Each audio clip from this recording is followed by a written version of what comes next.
Hi, I'm Prejean, a teacher, youth minister, speaker, and just general fun person from Lake Charles, Louisiana, author of Room 24, Adventures of a New Evangelist. We're talking today about building relationships the same way that Christ did. Sometimes in evangelization, sometimes when we share the faith, it's really easy to get swept up in the technicalities of our theology. It's really easy to start talking about something or talking at people. But if we were to look at the Gospels, we would see moments where Jesus Christ was simply Jesus, where he was simply present to the people. You know, he walks into the crowd when he knows that his friend Lazarus has died, and it says in the scriptures that he wept. He weeps because he sees the people around him weeping. Or he goes to this party, and after his mom fusses at him, Jesus turns water into wine for the people because he knows that that's important and he wants to show his glory. After he raises a little girl from the dead, he turns and he says, give her something to eat. He cares. Jesus cared so much about people, in fact, that he didn't just walk around shooting lightning bolts out of his eyes, telling people that he was God. He invited 12 men to walk with him. He invited 12 men to continue that journey. See, Jesus cared about the people that he was around, and he wants us to care as well. He cared so much that he became flesh to be with us. So we should be flesh to one another. We should be relatable to one another. As we're on this adventure of evangelization, we have to remember that we must be present to each other in such a way that when other people look at us, they don't just see a talking head. They don't just see somebody that knows a bunch of stuff, but they see somebody that cares. They see somebody that wants to engage in relationship with you first, with these people that we have the chance to evangelize with, and build that relationship so that we can go forth and share with them a deeper truth.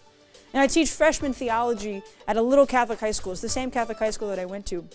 In my second full year of teaching my group of freshmen who are about to be seniors, which makes me feel really old sometimes, that group of students would always pick on me about my lack of a love life, which has since been remedied. I'm now happily engaged and soon to be married.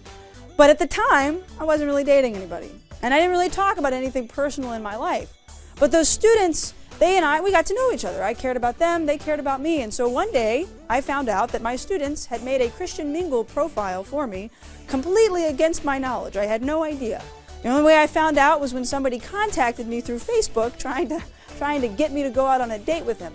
I was a little freaked out and creeped out and definitely fussed at the students when I discovered that it was all their doing. But the point the students made to me after it was all said and done was that they just wanted to see me happy.